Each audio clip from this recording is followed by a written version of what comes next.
The CEO, Evelyn Carter, sat in her sleek glass office overlooking the city skyline. Her desk was spotless except for a single folder, an unpaid invoice worth over $500,000. Her company, Carter Designs, had provided months of architectural work for a client who had stopped responding after delivery. She stared at the balance sheet again and again, her jaw tightening. Payroll was due in 3 days. A delay like this could shatter her reputation. She was known for being composed, fearless, and relentless. But even she could feel the cracks forming now. Outside her office, a soft knock interrupted her thoughts. "Ma'am, there's someone here to see you," said her assistant, nervously. "He says it's about the pending payment." Evelyn frowned. "Who?" He said his name is Daniel Hayes. She flipped through the file again and found the client's name. Hayes Construction, she read under her breath. "Send him in." Moments later, the door opened, and a tall man walked in wearing a simple gray shirt and jeans. He didn't look like a business owner. His hands were rough, calloused, the kind of hands that built things, not signed checks. Behind him walked a little girl, maybe 7 years old, clutching a small notebook to her chest. Her eyes were wide but curious. Evelyn's brows furrowed slightly. "Mr. Hayes, I assume." "Yes," he said politely. His voice was calm but carried quiet confidence. "This is my daughter, Lily. I hope it's okay if she stays with me." Evelyn nodded reluctantly. "Fine, let's get to the point. Your company still owes us $532,000 for the riverfront project. I've sent multiple reminders. I don't have time for delays." Daniel sighed, pulling a folder from his bag. "I understand, Miss Carter. But there's been a misunderstanding. The payment wasn't delayed intentionally. Our main investor backed out 2 weeks ago, and we're restructuring finances. I came to assure you personally that you'll get your payment within 10 days. Evelyn's eyes hardened. 10 days? You think words will pay my employees, Mr. Hayes? You had a contract. I could take legal action. Lily flinched slightly at Evelyn's tone. Daniel placed a gentle hand on her shoulder, a silent signal of reassurance. Evelyn noticed the exchange but ignored it. I'm not asking for sympathy, Daniel continued. Just time. We've already secured a new backer, but the funds need to clear. Evelyn stood, her voice cutting. I don't run my company on promises. You should have planned better. My patience has limits. Lily tugged on Daniel's sleeve, opening her notebook. She wrote something quickly and showed it to him. Evelyn caught a glimpse of the page. She's mad. But she looks sad too. Daniel smiled faintly and nodded at her, replying in silent hand movements, smooth, precise, and gentle. Evelyn froze. The gestures were deliberate and expressive. Her eyes widened slightly as she realized he was speaking in sign language. Lily's face lit up as she responded the same way, her small hands moving with excitement. Evelyn blinked, her cold demeanor cracking just a little. Your daughter, she's deaf.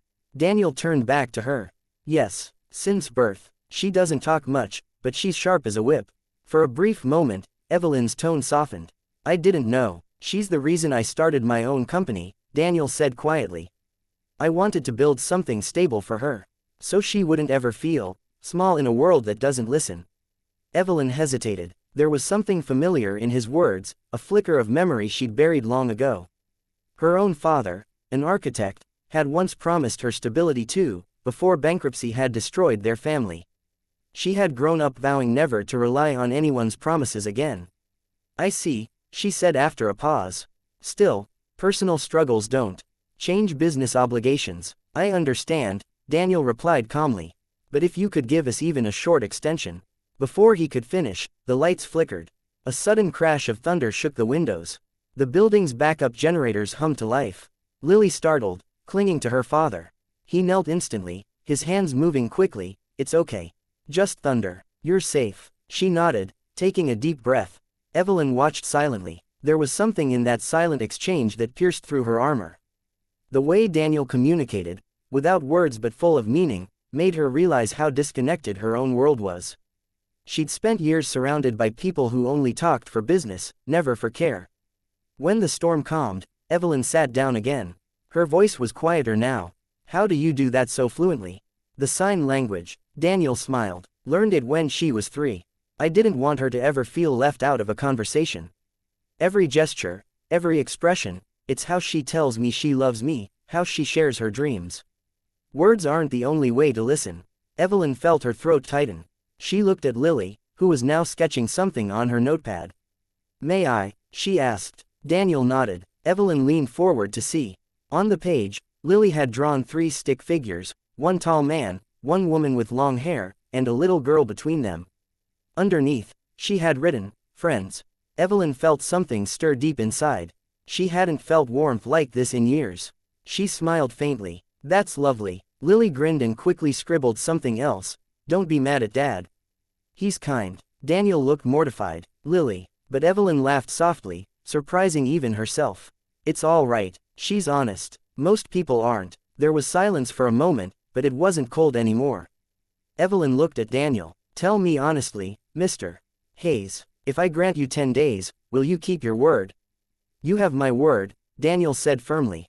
"And if I fail, I'll sign over the company's equipment as collateral."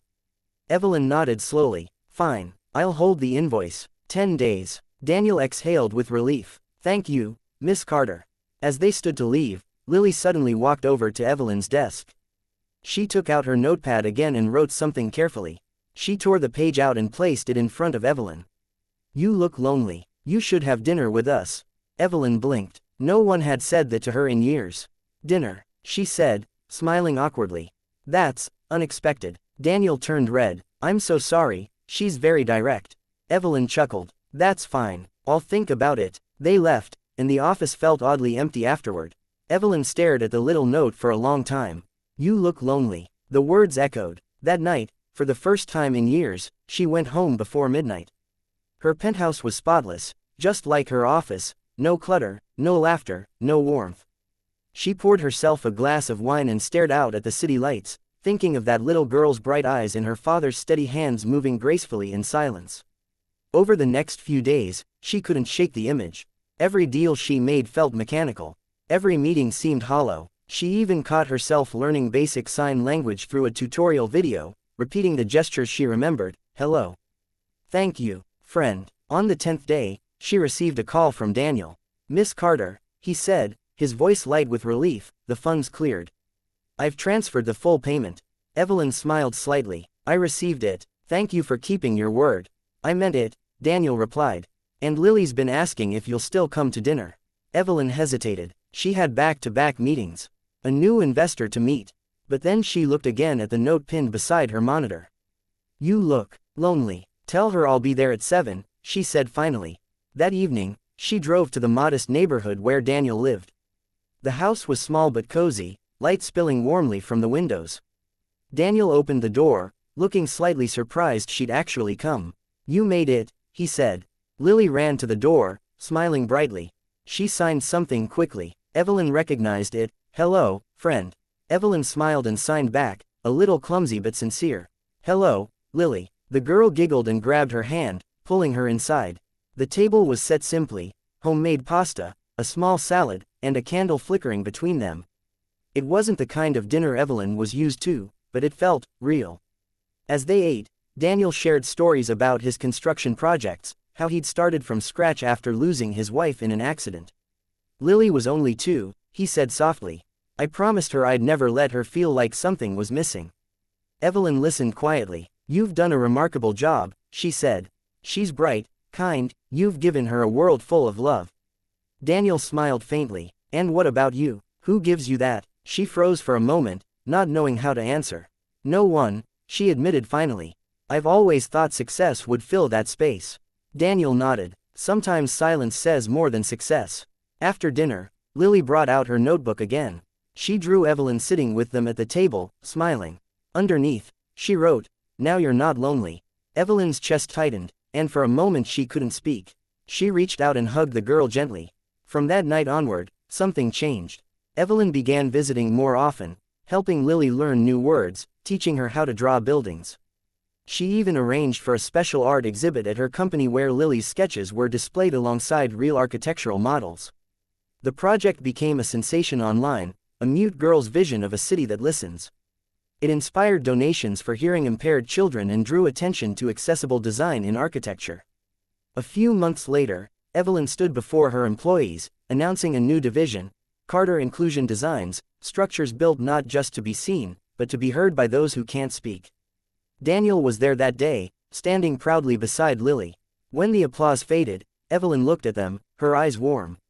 Life had given her everything she thought she wanted: money, power, reputation. But that little girl and her father had shown her something deeper. That sometimes, the most powerful words are the ones never spoken.